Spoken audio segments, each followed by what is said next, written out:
Mulheres que correm com os lobos. A morte na casa do amor. A incapacidade de encarar a mulher esqueleto e de desenredá-la é o que provoca o fracasso de muitos relacionamentos de amor. Para amar, é preciso não só ser forte, mas também sábio. A força vem do espírito, a sabedoria da mulher esqueleto. Como vemos na história, se quisermos ser alimentados por toda a vida, precisaremos encarar e desenvolver um relacionamento com a natureza da vida, morte e vida. Quando temos esse tipo de relacionamento, não saímos mais por aí à caça de fantasias, mas nos tornamos conhecedores das mortes necessárias e nascimentos surpreendentes que criam o verdadeiro relacionamento. Quando encaramos a mulher esqueleto, aprendemos que a paixão não é alguma coisa que se vai obter, mas, sim, algo gerado em ciclos e distribuído. É a mulher esqueleto que demonstra que uma vida compartilhada, nos fluxos e refluxos, em todos os finais e reinícios, é o que cria um inigualável amor de devoção. Essa história é uma imagem adequada para o problema do amor moderno, o medo da natureza da vida, morte e vida, em especial do aspecto morte. Em grande parte da natureza ocidental, o personagem original da natureza da morte foi encoberto por vários dogmas e doutrinas até o ponto em que se separou de vez da sua outra metade, a vida. Fomos ensinados, equivocadamente, a aceitar a forma mutilada de um dos aspectos mais básicos e profundos da natureza selvagem. Aprendemos que a morte é sempre acompanhada de mais morte. Isso simplesmente não é verdade. A morte está sempre no processo de incubar uma nova vida, mesmo quando nossa existência foi retalhada até os ossos. Em vez de considerar os arquétipos da morte e da vida como opostos, devemos encará-los juntos, como o lado esquerdo e o direito de um único pensamento.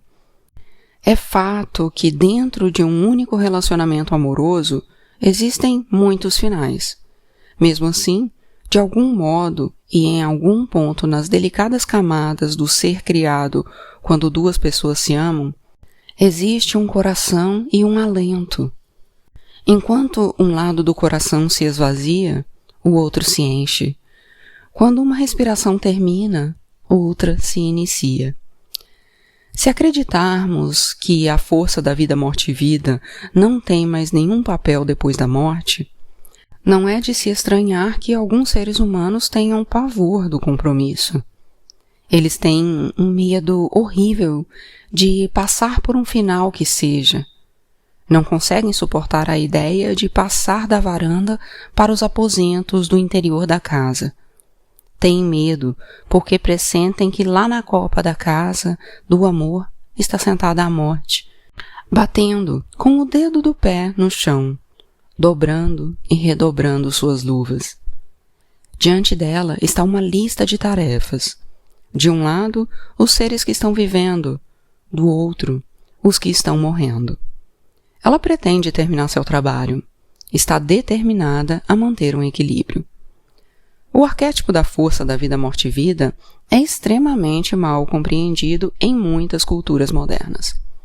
Algumas não entendem mais que a morte é carinhosa e que a vida se renovará com seu auxílio.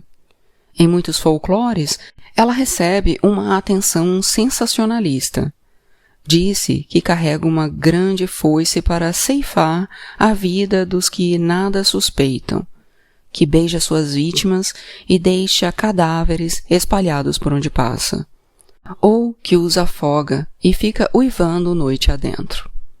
Em outras culturas, porém, como na do leste da Índia e na cultura maia, que tem maior cuidado com o ensino sobre a roda da vida e da morte, a morte abraça os que já estão morrendo, abraçando sua dor e proporcionando alívio. Disse que ela vira o bebê no útero para a posição de cabeça para baixo, a fim de que ele possa nascer.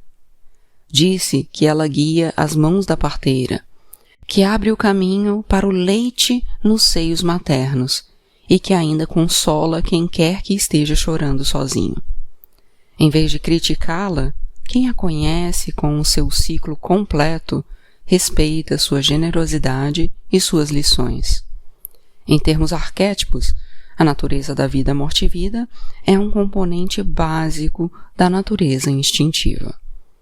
Esse componente aparece em todas as mitologias e no folclore do mundo como Dama del Morte, a morte, Coatlic, Elbercha, Quahim, Baba Yaga, a Dama de Branco, a misericordiosa Beladona, e como um grupo de mulheres chamadas pelos gregos de Grae, as Damas Cinzentas. Desde Banshee, em sua carruagem feita de nuvens da noite, até La Llorona, a mulher que chora junto ao rio. Desde o anjo sombrio que afaga os seres humanos com a ponta de uma asa, fazendo com que caiam em êxtase, até o fogo fato, que aparece quando uma morte é iminente. As histórias estão repletas de remanescentes de antigas encarnações da deusa da vida morte-vida. Grande parte do nosso conhecimento da natureza da vida morte-vida é contaminada pelo nosso medo da morte. Portanto, nossa capacidade para acompanhar os ciclos da natureza da vida morte-vida é muito frágil. Essas forças não fazem nada a nós. Elas não são ladrões que nos roubam aquilo que prezamos. Essa natureza não é um motorista irresponsável que destrói o que valorizamos e foge em alta velocidade. Não, não. As forças da vida morte-vida fazem parte da nossa própria natureza, como uma autoridade interna que sabe os passos, que conhece a dança da vida e da morte. Ela é composta pelas partes de nós mesmas que sabem quando algo pode e deve nascer e quando deve morrer. Trata-se de um mestre profundo, se ao menos aprendermos seu ritmo. Rosário Castellanos, poeta e mística mexicana, escreve acerca da entrega às forças que governam a vida e a morte. Dá-me la muerte que me falta. Dá-me a morte que preciso. Os poetas compreendem que não há nada de valor sem a morte. Sem a morte, não há lições. Sem a morte, não há o fundo escuro contra o qual o diamante cintila. Enquanto aqueles que são iniciados não têm medo da morte, a cultura muitas vezes nos incita a jogar a mulher esqueleto pelo penhasco abaixo, mas não só por ela ser apavorante, mas também porque demora muito para que aprendamos a lidar com ela. Um mundo desalmado estimula cada vez maior rapidez na procura desenfreada daquele único filamento que parece ser aquele que arderá imediatamente e para sempre. No entanto, o milagre que estamos procurando leva tempo. Tempo para encontrá-lo, tempo para trazê-lo à vida. A busca moderna pela máquina do movimento perpétuo equivale à busca de uma máquina de amor perpétuo. Não surpreende que as pessoas que tentam amar fiquem confusas e atordoadas e que, como na história dos sapatinhos vermelhos de Hans Christian Andersen, dancem loucamente, incapazes de parar com a agitação frenética, e passem rodopiando direto pelas coisas que, no fundo do coração, elas mais prezam.